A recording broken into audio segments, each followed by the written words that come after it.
وقضى ربك ألا تعبدوا إلا إياه وبالوالدين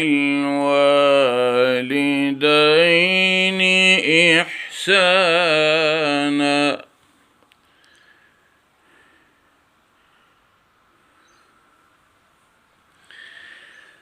إما يبلغن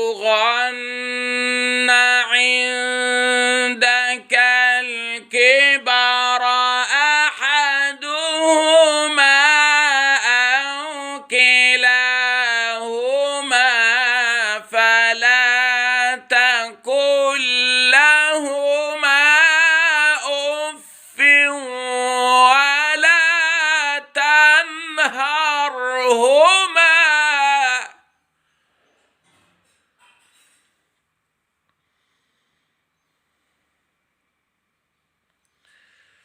ولا تنهرهما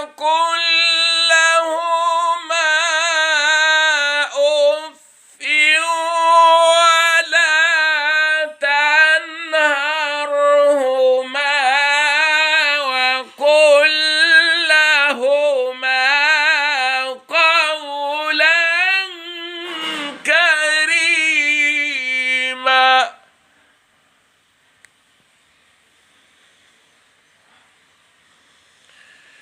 واخفض لهما جناح الذل من الرحمة وقل رب ارحمهما